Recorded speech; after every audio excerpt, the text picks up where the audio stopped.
I've started this channel to ask some questions of the economic, political, and particularly macroeconomic community, as they seem to be engaged in thinking about new ideas, but struggling to get traction, have the rubber hit the road. And I think that the solution is looking at the system-wide way that society and the economy works, re-evaluating the assumptions that we made at the turn of the last century, and asking ourselves if these assumptions are still valid and if we can make better assumptions to create better models. So the root assumption that I'm questioning is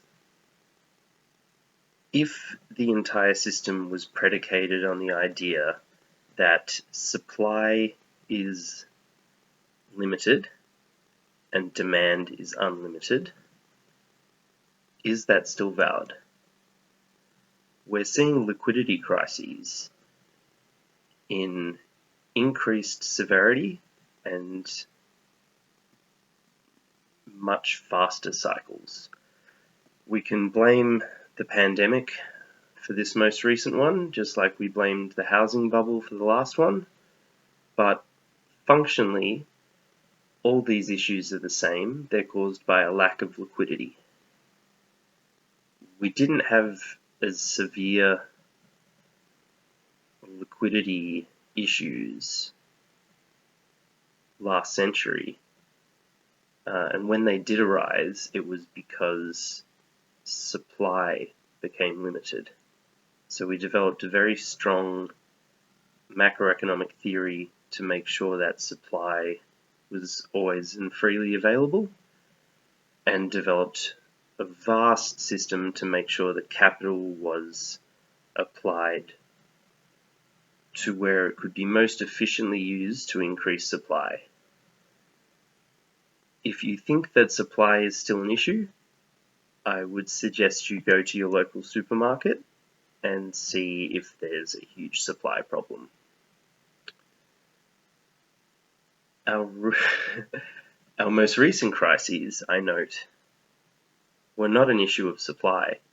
During the housing crisis, we had empty houses everywhere. People were kicked out of their houses. That's not a supply issue. This time, we had all the consumers locked in their houses. We also had a breakdown of the supply chains, which confuses the issue. The important thing is not to look at what caused a particular crisis, but to look at the system in general and ask the question, are particular parts of the system supply constrained or demand constrained? And what are the implications of that? How should we apply policy to fix the issue of supply and demand? So let's have a look at one micro topic to feed into this larger theme, and that's the concept of risk in the financial sector. So, financial sector was pretty much the first sector to strongly apply algorithmic mathematics and high-level computing, and they were wildly successful with it. Wildly successful is relative to the problem that they were trying to solve. They set up a system to try and eliminate financial risk within the financial system. They perceived previous stock market crashes as issues about pricing, that the market wasn't efficient enough to discover underlying price. So for a while, the efficiency to which price was discovered increased. We appear now to be in a situation where price and value are so dislocated that you cannot determine the price of a company by its stock anymore. You just have to guess and hope. So it seems to me that the algorithms that drove better price discovery were in fact aimed at eliminating risk, which is fine. They're good proxies for one another as long as you are continuing to maximize price discovery. Once you get to a maximum level of price discovery, if you continue to apply an algorithm that minimizes risk while pursuing better price discovery, you overshoot the maximum and you go back down the other side of the graph. So another question to ask is, does it even make sense to eliminate all risk from the financial sector? And what does that mean in the abstract? Well, my conjecture is it doesn't make any sense to eliminate risk from one sector of the economy. The economy is a large system. It stands to reason that you cannot eliminate risk system-wide, reducing system-wide risk, not micro risk, economy and societal risk. You cannot minimize that by getting rid of it in one sector. You can get rid of it in that sector, and the financial system has done a fantastic job of doing that. But what does that mean for the other sectors of the economy? Our economic crises are always matters of liquidity. Every single one. Liquidity dries up, then something happens to make liquidity flow again. I suspect what has happened is that in eliminating risk entirely from the financial sector by ensuring that the Federal Reserve will bail out the financial sector once they dry up liquidity, that what it's done has merely transferred the risk of stock market collapse from a problem within the financial sector to being a problem society-wide. In other sectors of the economy, in the working stock of society in general. And if you work on that conjecture, a lot of things start to make sense. Follow the logic of it. Presume it's true. You don't have to believe it to do the thought exercise that it might be true. But think about what it means if there's no risk in the financial sector, but increased risk everywhere else. Looks a lot like what we're experiencing, I think. So perhaps we're working with an issue that, because we got very advanced modeling and analytical techniques that were able to find optimizations in various micro systems, we went ahead and optimized them, and that's a good thing. The problem is our conceptualization of optimization. We didn't build algorithms that optimized for all conditions. We built algorithms with a set of assumptions, figured out which side of the optimization curve we were on, and set off towards the side that has the maximum. And we presumed that all of these optimizations would continue giving us returns for as long as we ran them. If you continue to run an algorithm for longer than it produces true optimization, then it goes over the maximum and back down the other side of the curve.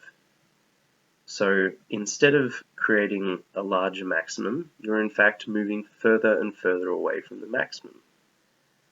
Let's think about that in terms of risk. We have a liquidity crisis. We've been having liquidity crises for centuries. We've very finely tuned how to solve liquidity crises on the presumption that the problem was supply. We find a way to increase supply, we fix the liquidity crisis. This is getting less and less effective. So we try and do it harder and harder and harder. We see a liquidity crisis in the financial sector, so we inject a giant amount of liquidity into the financial sector and hope that it fixes it. It does fix it. That's true. It fixes it very short term.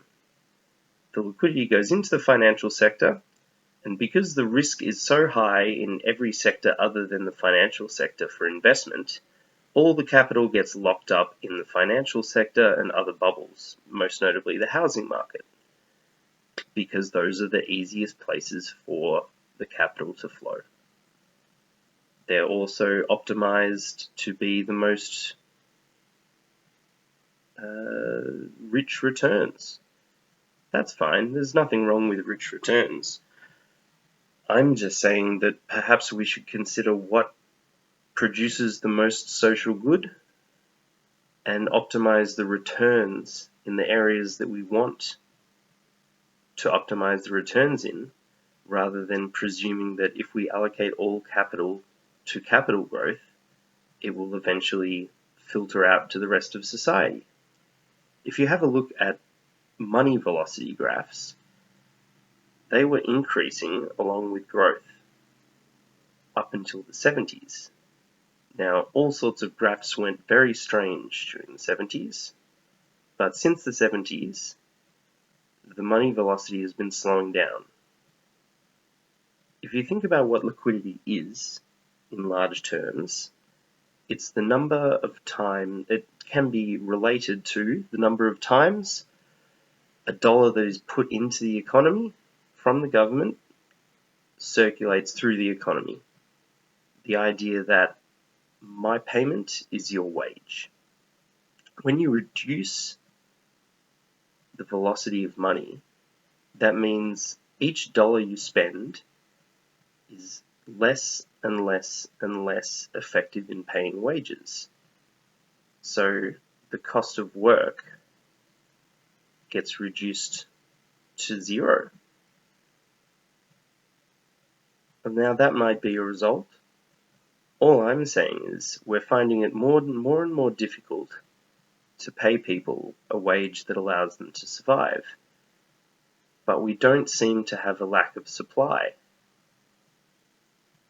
We might have a lack of demand. Now, I know it's a very uncomfortable thought to think that we might have to pay people more in order to consume the supply that we're producing.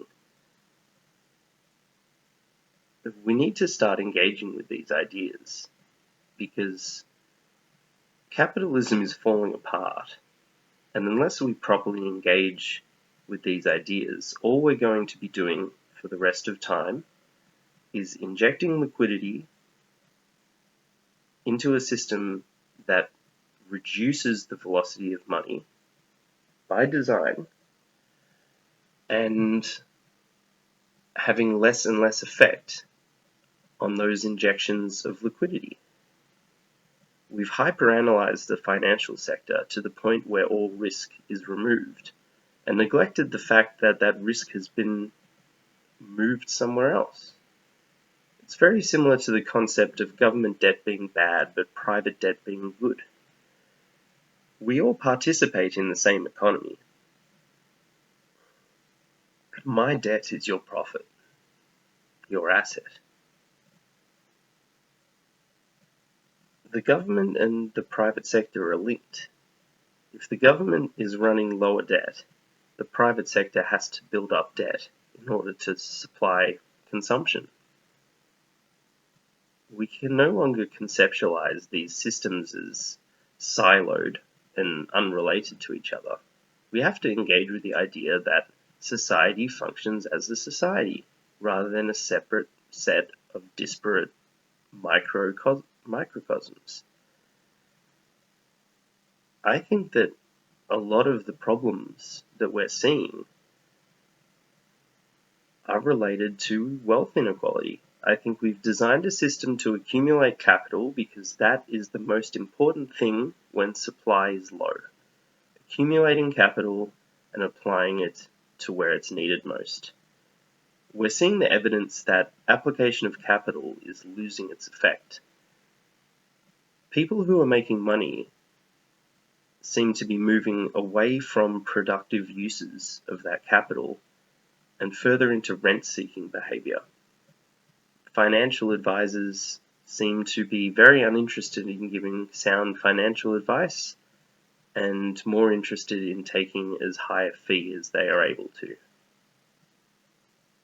It's right across the system, guys. We need to engage with this idea. You didn't abolish risk. You just moved it from the financial sector to everywhere else.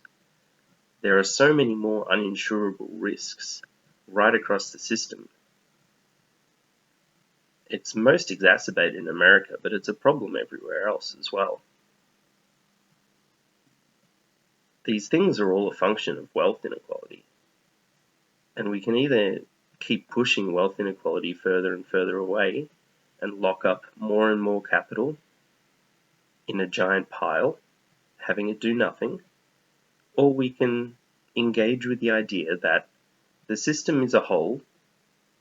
The consumers are the ones that drive money velocity, and if you don't give consumers enough disposable income, then money velocity reduces to zero and the whole game stops. Now, I love capitalism. I think it did a great job of optimizing things. But we need to recognize that we've gone over the maximum hump and back down the other side. It's going to take an adjustment of morality. We're going to need to give poor people money for free.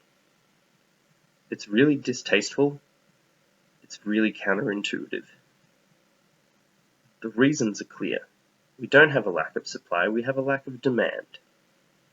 We're going to need to, rather than be constrained by our ability to apply capital, we're going to have to be constrained by the availability of resources. These are all scary ideas, and it's a change in paradigm, but we're late to the game. The exponential curves have started moving. We saw pretty clearly what happens in this pandemic when we ignore exponential growth, and we're ignoring it right across the board in economic indicators. Let's ask what those exponential growths are about and figure out what we can do to reverse them before the whole thing explodes. Because we've designed a system where if capitalism fails, then it fails in a mushroom cloud kind of way. So let's fix the system before we just destroy each other. I'm no longer concerned about climate change. I'm concerned about what arises once capitalism falls over. Because every other time in history, it's not been a peaceful transfer of power. It's always resulted in an increase in authoritarianism.